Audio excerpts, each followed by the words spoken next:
House property income जो है आपका कर रहे थे और आज जो है कोशिश करेंगे क्लास कंप्लीट हो जाए यानी चैप्टर कंप्लीट हो जाए और क्वेश्चन नंबर 1 पढ़ना स्टार्ट करते हैं। मिस्टर रमन इज अ को owner of a house property along with his brother holding equal share in the property. दोनों का आधा आधा शेयर है। कोई शक है तो बताओ मुझे। नहीं सर, बात समझ में आ गई। पर्टिकुलर्स में क्या लिखा है? Municipal value of the property given है, फेयर रेंट गिवन है, जो ज्यादा होगा वो एक्सपेक्टेड रेंट बनेगा। स्टैंडर्ड रेंट से ज्यादा नहीं हो सकता, स्टैंडर्ड रेंट से ज्यादा है भी नहीं है। एक्सपेक्टेड रेंट आ गया, रेंट रिसीव्ड है 15,000 पर मंथ, जो निकल कर आता है आपका 1.8 लाख। 15,000 मल्टीप्लाई बाय 12 कितना होता है? 10 से मल्टीप्लाई करोगे 1.5 लाख, 15,000 दो बार और ऐड करोगे तो 1,80,000 आएगा। तो 12 से मल्टीप्लाई करेंगे तो 1,80,000 आएगा। Loan for the construction of this property is jointly taken and interest is charge with the bank 25,000 out of which 21,000 has been paid. भाई पेड से मुझे मतलब नहीं है, सारा कॉन्सेप्ट एक्रूवल का लगता है म्यूनिसिपल टैक्सेस को छोड़कर। Interest on the unpaid interest is 450। Interest पर इंटरेस्ट जो है माइनस करना अलाउ नहीं है। To repay this loan Raman and his brother have taken a fresh loan and interest charge on this loan is 5,000। वो अलग बात है, आपने इस लोन को हटा दिया, दूसरा लोन ले लिया, उसका इंटरेस्ट है, तो बात तो एक ही है ना। कुछ पीरियड के लिए ये लोन चल रहा था, बीच में आपने इसको रीपे कर दिया, दूसरा लोन उठा लिया इसकी जगह पे, अब उसका इंटरेस्ट चालू है, तो एक ही बात है, लोन को रिप्लेस ही तो किया है और क्या किया है। म्यूनिसिपल टैक्सेस हैं 5,100 के टीनेट ने पे करें। टीनेट नहीं सर, ओनर ने पे करते हैं, वो माइनस करने अलाउ होते हैं। यानी 1,80,000 जो है वो तो आपका क्या आ गया? वो तो आपका आ गया gross annual value. Municipal taxes allow नहीं होंगे क्योंकि ओनर ने पे नहीं करे हैं। नेट एनुअल वैल्यू से 30% आंख बंद करके माइनस हमेशा करना होगा। और इंटरेस्ट ऑन बोरिंग आप कितनी माइनस करेंगे? 25,000 और 5,000। 25,000 था ना, लोन लिया था और लोन को रिप्लेस दूसरे लोन ने कर दिया, तो इसका इंटरेस्ट भी माइनस होगा। इंटरेस्ट पे इंटरेस्ट माइनस नहीं होगा। ये आपका जो है निकल कर आ गया हाउस प्रॉपर्टी की इनकम। आपको रमन की निकालनी है तो आधी इनकम रमन के हाथ में जाएगी और आधी उसके ब्रदर के हाथ में जाएगी। ब्रदर का नाम गिवन नहीं है। जो भी चीज़ें हमने यहाँ लिखी है उसमें आप हाउस प्रॉपर्टी के प्रोविजन लिख कर आ सकते हैं नोट्स में, तो आपको नंबर अच्छे मिलेंगे। क्वेश्चन नंबर 2 देखते हैं क्या लिखा हुआ है। क्वेश्चन नंबर 2 में लिखा है mister X owns one residential house in Mumbai. The house is having 2 identical units. First unit of the house is self-occupied by Mr. X and another unit is rented for 8,000 per month. अच्छा, दोबारा से देख लेते हैं क्या लिखा है। X के पास जो है 2 घर हैं। अच्छा, एक घर उसके 2 यूनिट, एक यूनिट को रेंट पे दिया है, दूसरे में वो खुद रहता है, सेल्फ ऑक्यूपाइड करा हुआ है। 8,000 महीने का रेंट आ रहा है। टीनेंट ने जो है वेकेट कर दिया है 2 months during the year. Rent unit was vacant for 2 months, तो 2 महीने के लिए वेकेंट था, यानी कि मार्च अप्रैल के लिए वेकेंट होगा। वेकेंट का मतलब वो बंदा जल्दी छोड़ के चले गया और वहां पर कोई और रहने नहीं आया। पर्टिकुलर्स गिवन है, standard rent, municipal value whichever is higher, but standard rent से ज़्यादा नहीं हो सकता। उल्टा बोल दिया क्या मैंने? इन्होंने इस बार चेंज कर दिया, स्टैंडर्ड रेंट को ऊपर लिख दिया। तो ठीक है, म्यूनिसिपल वैल्यू और fair rent whichever is higher, तो हायर क्या है 1,90,000, पर स्टैंडर्ड रेंट 1,62,000 है, तो इससे ज़्यादा तो हो ही नहीं सकता। तो ये आपका एक्सपेक्टेड रेंट आ गया। म्यूनिसिपल टैक्स है, मिस्टर एक्स जो ओनर है उसने पे करे हैं 15% ऑफ म्यूनिसिपल वैल्यू। अगर नहीं लिखा होता म्यूनिसिपल वैल्यू तो भी आप हमेशा मानते कि म्यूनिसिपल टैक्सेस तो म्यूनिसिपल वैल्यू पर ही पे किए जाते हैं। लाइट का खर्चा हो हमें मतलब नहीं है सर, आप जितना मर्जी खर्चा करें, हमारा जो मेथड कहते हैं हम तो उसके हिसाब से माइनस करेंगे। Interest on borrowed capital, lease money, insurance charges, repairs, मुझे मतलब नहीं सर। मुझे सिंपल सी बात ये पता है कि आपका जो 8,000 है वो मैं 8,000 को जो भी मिलता है उसे मैं मल्टीप्लाई करूंगा 12 से, तो निकल कर आएगा करीब 96,000। 96,000 जो है मेरा एक्चुअल रेंट है, अंडरलाइज रेंट कुछ है नहीं। एक्सपेक्टेड रेंट जो मेरा है वो है कितना? 1,62,000। बट मजे की बात यह है कि एक्सपेक्टेड रेंट है पूरी प्रॉपर्टी का, हालांकि रेंट पर मैंने चढ़ा है 1 यूनिट, तो इस यूनिट के हिस्से में कितना एक्सपेक्टेड रेंट आएगा वो देखना पड़ेगा ना सर। अगर एक प्रॉपर्टी का आपने 2 हिस्से कर दिए हैं तो म्यूनिसिपल वैल्यू तो पूरी प्रॉपर्टी की गिवन है, अब उसका आधा हिस्सा आपको करना पड़ेगा। तो 1,62,000 का आधा कितना होता है? करीब करीब आपका आएगा ये 81,000। तो 81,000 ज़्यादा है 96,000 ज़्यादा है? 96,000 ज़्यादा है। 96,000 ज़्यादा है, यानी कि आपका जो एक्चुअल रेंट है वो ज़्यादा आ रहा है। अगर एक्चुअल रेंट एक्सपेक्टेड से ज़्यादा आता है तो आप loss due to vacancy minus कर सकते हैं, तो इसमें से आप 16,000 माइनस कर सकते हैं। 16,000 माइनस करेंगे तो 80,000 रुपये आपका आ जाएगा GAV। मैंने क्या किया? मैंने कुछ नहीं करा, पूरी प्रॉपर्टी थी आपकी, प्रॉपर्टी के 2 हिस्से थे, हालांकि municipal value, fair rent, standard rent पूरी प्रॉपर्टी का गिवन था, हमने सिर्फ इस पर्टिकुलर यूनिट का अलग निकाल लिया। Municipal value, fair rent, standard rent, इसका कितना आएगा और कंपेयर कर देखा तो वो आ रहा था 81,000, जबकि एक्चुअल रेंट था 96,000। अगर एक्चुअल रेंट ज्यादा है तो उसको ही हम क्या बनाएंगे? GAV। हालांकि loss due to vacancy minus करना अलाउड है, तो मैंने माइनस कर लिया 2 महीने का 8,000 रुपये से, करीब करीब 80,000 आ गया। म्यूनसिपल वैल्यू अगेन जो है, म्यूनसिपल वैल्यू जो है पूरी प्रॉपर्टी की गिवन है, 1,90,000 म्यूनसिपल वैल्यू है, तो एक जो है आइडेंटिकल यूनिट की, एक यूनिट की आएगी 95,000, क्योंकि एक प्रॉपर्टी के दो हिस्से हैं। जिसको रेंट पे चढ़ाया उसके लिए 95,000 है म्यूनसिपल वैल्यू, तो उसका 15% कितना बनेगा, 14,250।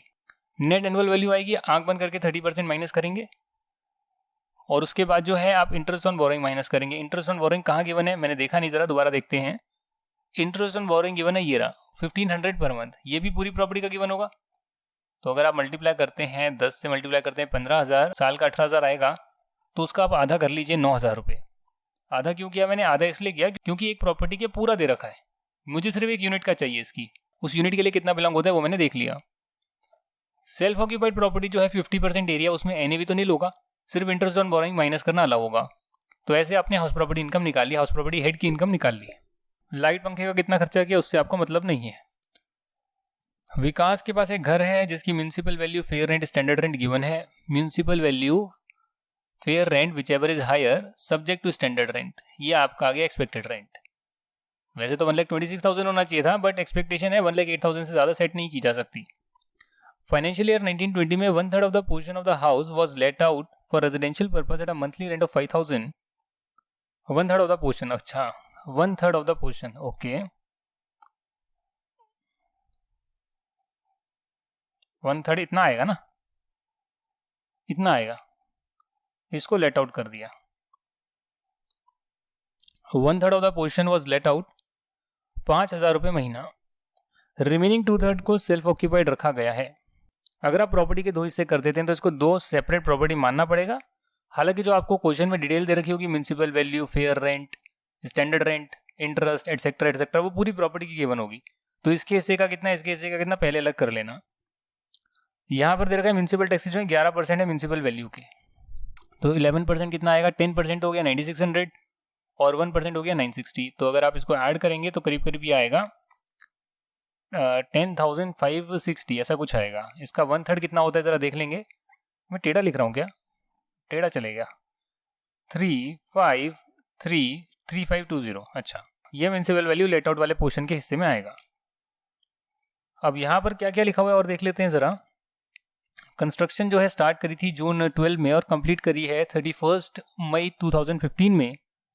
1 लाख रुपीज़ का लोन लिया था कंस्ट्रक्शन के लिए और 12% का इंटरेस्ट दिया जाता है और हर महीने जो है इंटरेस्ट पे होता है। आपको जो है मिस्टर विकास की हाउस प्रॉपर्टी की इनकम निकालनी है। तो क्योंकि यहाँ पर एक प्रॉपर्टी के दो हिस्से करें तो आप एक पोर्शन के लिए सेल्फ ऑक्यूपाइड का निकालेंगे, दूसरे पोर्शन के लिए आप लेट आउट का निकालेंगे। अब यहाँ पर देखिएगा आप, municipal value, fair rent whichever is higher subject to standard rent, ये आ गया 1,08,000। तो 1,08,000 जो है इसका 1/3 आपको करना पड़ेगा ना, तो 36,000 के करीब आएगा, ऐसे ही कुछ आएगा। और 5,000 रुपये का रेंटल है। अगर 5,000 को मल्टीप्लाई मैं करता हूँ तो 5,000 मल्टीप्लाई बाय 12 कितना होता है, 60,000। तो एक्चुअल रेंट 60,000 है और उसी वाले पोर्शन का अगर मैं एक्सपेक्टेड रेंट देखूँ, वो एक्सपेक्टेड रेंट सिर्फ आ रहा है 36,000। तो भैया एक्चुअल रेंट ज़्यादा है तो मैं उसी को क्या बनाऊंगा, उसी को मैं जीएवी बनाऊंगा। तो ये देखिएगा आप, मैंने जीएवी बना लिया। म्यूनसिपल टैक्सेस 96,000 जो म्यूनसिपल वैल्यू उसके 11% है, तो 1/3 पोर्शन के हिस्से में कितना म्यूनसिपल टैक्स आएगा वो मैंने माइनस कर लिया। जो भी एनएवी आया उसका मैंने 30% माइनस कर आंख बंद करके, और जो इंटरेस्ट ऑन लोन लिया हुआ है जैसे कि 1 लाख रुपए का लिया हुआ है, यहाँ पे वर्किंग नोट में भी दे रखा है 1 लाख रुपीज़ का आपने लोन लिया है, तो प्री कंस्ट्रक्शन पीरियड का इंटरेस्ट कितना बनेगा, 1 जुलाई 2012 से लेकर 31 मार्च 2015 लिखा हुआ है ना यहाँ पे। Vikas took a loan of ₹1 lakh on 1 July 2012 for the construction of building, और वो सिर्फ इंटरेस्ट पे करता है हर महीने, प्रिंसिपल पे नहीं करता। क्वेश्चन में दे रखा है सिर्फ इंटरेस्ट पे करता है, प्रिंसिपल पे नहीं करता, यानी कि इतना लोन इसका चल ही रहा है 2012 से। तो प्री कंस्ट्रक्शन पीरियड का इंटरेस्ट कितना है वो देखना पड़ेगा। आपकी प्रॉपर्टी बन के तैयार हो गई 15 में, मई 15 से पहले वाला 31 मार्च जो था 31 मार्च 15, वहां तक का इंटरेस्ट कितना बनेगा। देखो वहां तक है 33 मंथ्स बनते हैं और 12% जो है 1 साल का इंटरेस्ट है, तो 1 महीने का कितना होगा और उस हिसाब से 33 मंथ्स का कितना होगा, आपने निकाल लिया 33,000 होगा। दोबारा से कैलकुलेट करें, देखो करीब करीब ये आपका 12,000 रुपये आएगा।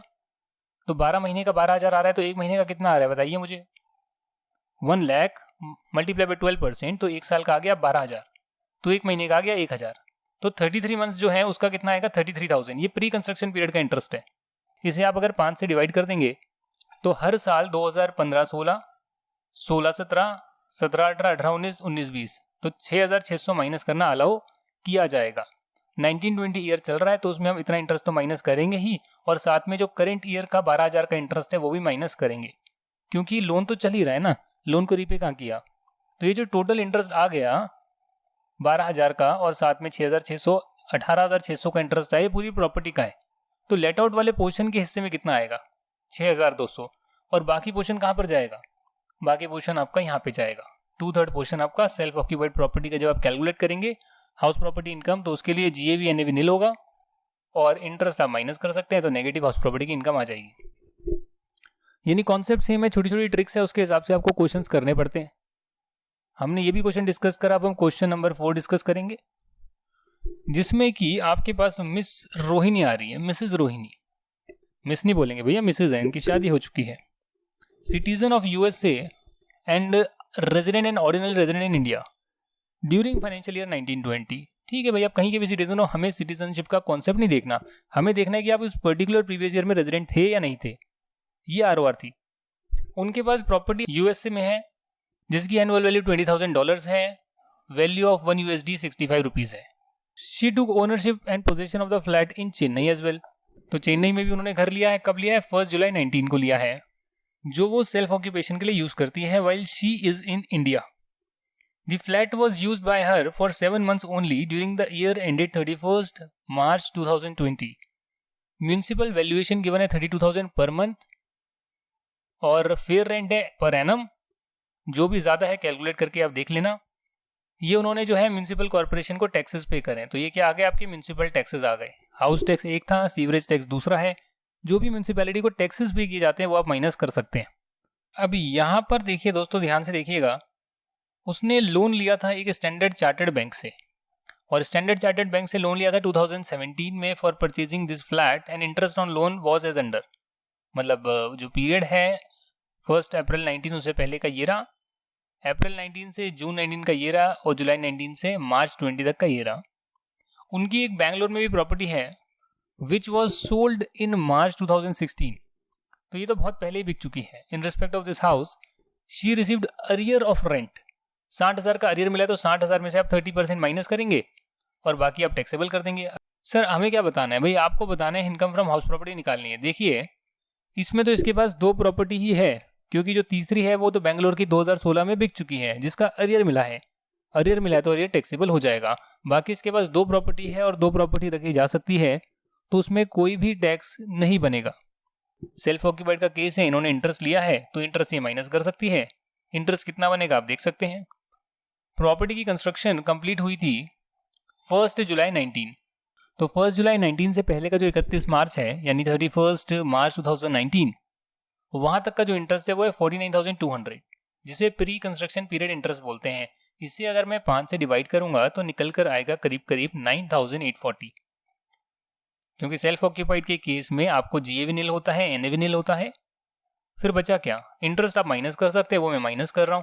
प्री कंस्ट्रक्शन पीरियड यानी प्रॉपर्टी कंस्ट्रक्ट हुई उससे पिछले वाले सालों का इंटरेस्ट, प्री कंस्ट्रक्शन पीरियड का इंटरेस्ट जो है 5 से डिवाइड करेंगे, हर साल लेंगे, और उसके बाद का जो इंटरेस्ट है वो तो माइनस में कर ही सकता हूं। तो 50,800 एंड 1,31,300 सेल्फ ऑक्यूपाइड प्रॉपर्टी है सर, लॉस एंजलिस में है। लॉस एंजलिस में है तो उसमें कोई दिक्कत नहीं है। जो चेन्नई में है उसमें इंटरेस्ट माइनस आप कर सकते हैं। इंटरेस्ट कितना निकलेगा मैंने बता दिया, जो अरियर मिला वो 30% माइनस करके बाकी टैक्सेबल होगा, तो इसमें ज्यादा कोई दिक्कत की बात नहीं है। अब आपका है क्वेश्चन नंबर 5। 2 ब्रदर हैं, अरुण है, बिमल है, को ओनर्स हैं प्रॉपर्टी के, जिनका इक्वल शेयर है। प्रॉपर्टी को कंस्ट्रक्ट कराया था 98-99 में, जिसमें 8 आइडेंटिकल यूनिट्स थी। Oh my God, 8 identical units. आखिरी क्वेश्चन आ रहा है ये आपका। During the financial year 1920 each को ओनर ऑक्यूपाइड 1 यूनिट for residence and balance 6 units were let out for rent at 12,000 per month per unit. दोबारा से यहाँ पे लिख लेता हूं मैं क्या क्या बातें लिखी हुई है। आपको क्वेश्चन क्या दिखाना, आपको सीधा बातें बताते हैं ना। यहाँ पे 8 आइडेंटिकल यूनिट्स हैं। 8 हो गई ना? 8, 1 2 3 4 5 6 7 8। तो 8 आइडेंटिकल यूनिट्स हैं जो कि इन्होंने कंस्ट्रक्ट करवाई थी 98, 99।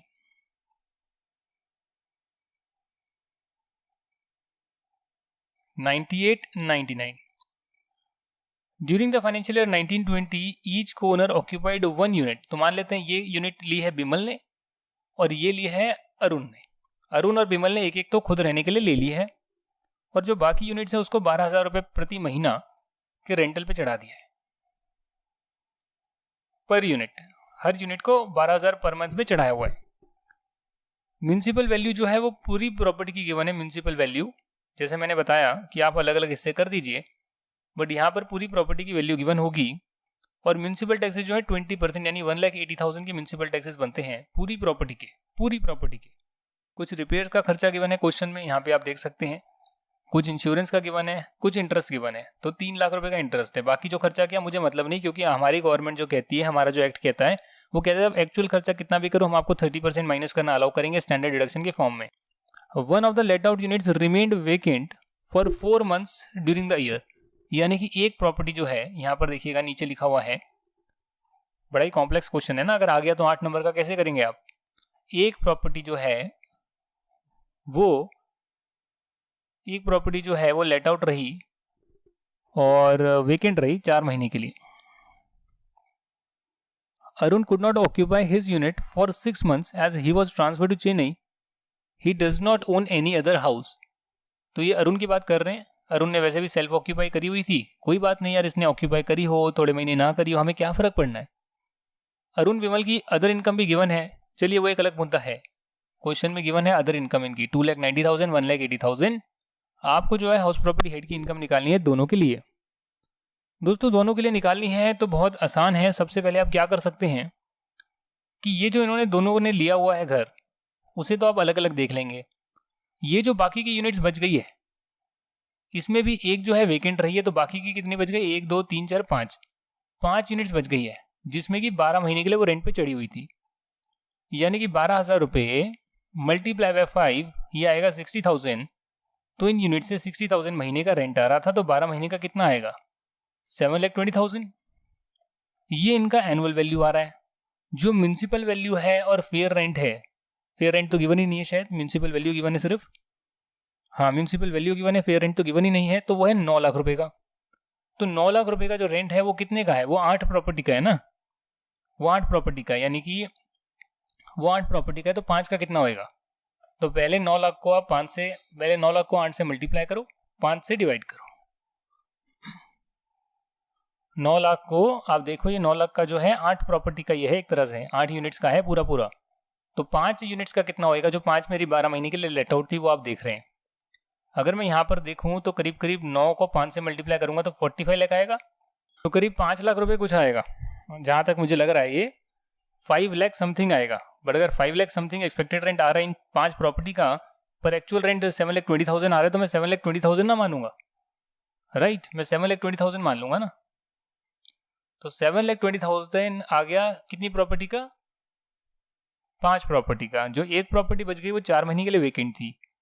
तो वो जो एक प्रॉपर्टी है उसके हिस्से में कितना म्यूनिसिपल वैल्यू आएगा आपको देखना पड़ेगा. Therefore you have to divide 9 lakh by 8. तो 1,12,500 रुपए आ गया म्यूनिसिपल वैल्यू, यानी कि एक्सपेक्टेड रेंट. और तो कुछ गिवन ही नहीं है ना, स्टैंडर्ड रेंट गिवन नहीं है, स्टैंडर्ड रेंट के साथ फेयर रेंट गिवन नहीं है, तो ये आपका एक्सपेक्टेड रेंट है. अगर मैं एक प्रॉपर्टी का रेंट देखूं तो वो 12,000 रुपए का रेंट था. 12 से मल्टीप्लाई करेंगे तो आपका करीब 1,44,000 आएगा. सर ये 12,000 क्या भैया, हर आइडेंटिकल प्रॉपर्टी का 12,000 रुपए का रेंटल है. मैं निकाल रहा हूँ इस प्रॉपर्टी का रेंट जो 4 महीने वेकेंट थी. 12,000 को मैंने 12 से मल्टीप्लाई किया तो आ गया 1,44,000.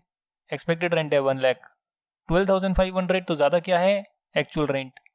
एक्चुअल रेंट ज्यादा है तो उसमें से आप वैकेंसी का लॉस माइनस कर सकते हो. तो 4 महीने की वैकेंसी है, 12,000 मल्टीप्लाई बाय 4 कितना आएगा, 48,000.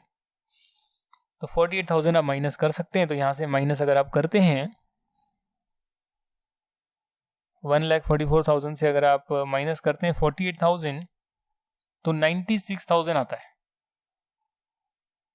96,000 आता है. 7,20,000 GAV दोस्तों आ गया था आपकी 5 यूनिट का, और जो एक यूनिट वेकेंट रही थी उसका मैंने अलग से निकाला, तो उसका कितना आ गया 96,000. दोनों को आप ऐड कर दो तो आपका आ जाएगा 8,16,000. यानी अगर मैं GAV लिखूं यहाँ पे तो GAV ऐसा निकला है 5 यूनिट का 7,20,000 और एक यूनिट जो है उसका 96,000, अलग अलग से निकालना पड़ा ना। टोटल 8,16,000। ये टोटल कितनी प्रॉपर्टीज हैं? ये 5 है, ये 1 है, टोटल कितनी है? 6 प्रॉपर्टीज है। 2 प्रॉपर्टीज सेल्फ ऑक्यूपाइड है, एक बिमल एक अरुण। बिमल अरुण यही नाम है ना इनका? हाँ यही नाम है। अब यहाँ से हम म्यूनिसिपल टैक्सेस माइनस कर सकते हैं। म्यूनिसिपल टैक्सेस टोटल कितने आप देख सकते हैं, यहाँ पर भी गिवन होगा म्यूनिसिपल टैक्सेस। म्यूनिसिपल टैक्सेस करीब 20% है, तो 1,80,000 निकल कर आया। अब ये 1,80,000 जो है ये 12 प्रॉपर्टी का होगा, ये 8 प्रॉपर्टी का होगा, तो 6 प्रॉपर्टी का निकल कर आएगा 1,35,000। 6 प्रॉपर्टी का निकल कर आएगा 1,35,000। एक ही प्रॉपर्टी का गिवन है, उसके अपने यूनिट्स करे हुए हैं बहुत सारे। अब म्यूनिसिपल टैक्सेस माइनस करेंगे तो 6,81,000 आपका आएगा NAV, जिसमें से आप माइनस कर सकते हैं 30% की स्टैंडर्ड डिडक्शन, जो कि बनकर आएगी 2,04,300। अब आपका आ गया इंटरेस्ट ऑन बोरोइंग। तो बोरोइंग के लिए एक बार दोबारा देख लेते हैं भैया इन्होंने क्या लोन लिया है क्या नहीं लिया है, वो एक बार देख लेते हैं। लोन इन्होंने कितना लिया है, यहाँ दे रखा है लोन है 5 लाख रुपए का, लोन का इंटरेस्ट है 3 लाख रुपए का। तो 3 लाख का जो है उसे आप 8 से डिवाइड कर दीजिए,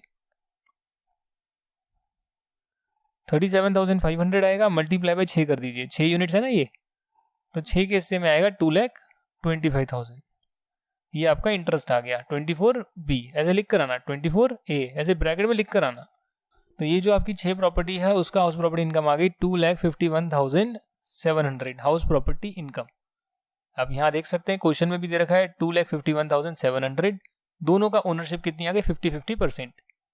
जहां तक बात करते हैं हम सेल्फ ऑक्यूपाइड प्रॉपर्टी की, जो 2 आइडेंटिकल यूनिट्स हैं सेल्फ ऑक्यूपाइड है, उस केस में आपकी 2 यूनिट तो सेल्फ ऑक्यूपाइड ही है। तो एक बिमल ने ली है, एक अरुण ने ली है, दोनों एक एक तो रख ही सकते हैं, एक एक क्या 2-2 रख सकते हैं आज के ज़माने में। आपको इंटरेस्ट माइनस करना है तो इंटरेस्ट हम माइनस कर लेंगे। इंटरेस्ट कितना बनेगा? 37,500 बनेगा, क्योंकि ये जो इन्होंने लिया है ये इन्होंने 1998-99 में लिया था लोन। तो अगर आप 1 अप्रैल 99 से पहले लेते हैं लोन, तो उस केस में जो है आपको 2 लाख रुपए तक का इंटरेस्ट अलाउ नहीं होगा, उसमें फिर 30,000 तक का अलाउ होगा। तो वो इनको इनकी प्रॉपर्टी का अलाउ हो गया है। और यहाँ पर आपके पास loss from self occupied property आ गया, income from let out property आ गया, टोटल हाउस प्रॉपर्टी की इनकम आ गई। अदर इनकम क्वेश्चन में गिवन है, इन्होंने इतना और कमाया, तो टोटल इनकी इनकम आपने कैलकुलेट कर दी है। ट्रिकी क्वेश्चन था, क्योंकि जैसे ही आप एक यूनिट के अलग अलग हिस्से करते हैं तो फिर कैलकुलेशंस बढ़ जाती है। ये ट्रिक थी, आपको सॉल्व करनी थी और आपने किया। अगर आप चाहें तो इसको एक बार रिवाइज भी जरूर करिएगा। सारे क्वेश्चंस आपके हो गए हैं, और इसी के साथ जो है आप टेस्ट योर नॉलेज को जो प्रैक्टिस करेंगे ये आपको MCQ में क्वेश्चंस मिल जाएंगे। लास्ट क्वेश्चन मैं बता रहा हूँ, पिछले क्लास में जो है इतने सारे स्टूडेंट्स का ये क्वेश्चन में आया था, मेरे को क्वेरी आई थी, बहुत क्वेरी आई थी, बार बार सब बच्चे कह रहे हैं 1 लाख कैसे आ गया, 1 लाख कैसे आ गया। तो भैया ध्यान से पढ़ लेना, यहाँ पर जो फेयर रेंट गिवन है प्रॉपर्टी का, वो लेट आउट पीरियड का रेंट गिवन है। लेट आउट पीरियड कितना है इसमें? ये लेट आउट पीरियड जो है इसमें सिर्फ 9 महीने का लेट आउट पीरियड है। जनवरी से लेकर मार्च जो है 3 महीने वो सेल्फ ऑक्यूपाइड था। तो ये जो आपको 1.5 लाख गिवन है, लोगों ने इसको ही फेयर रेंट मान लिया, जबकि फेयर रेंट जो है 9 महीने का गिवन है, और आपको जो है 12 महीने का देखना होता है। 12 महीने में कन्वर्ट करिए तो ये 1,80,000 के करीब आएगा। फिर आप कंपेयर करिए, फिर आप आगे बढ़िए, तब आपका आंसर आएगा। क्वेश्चन को ध्यान से पढ़िए, एक एक वर्ड को ध्यान से पढ़िए, आपके पास अभी बहुत टाइम है। आप जितनी चीजें दोबारा पढ़ लेंगे, एक एक बारीकी से चीजें नोट डाउन कर लेंगे, उतना आप आगे बढ़ सकते हैं।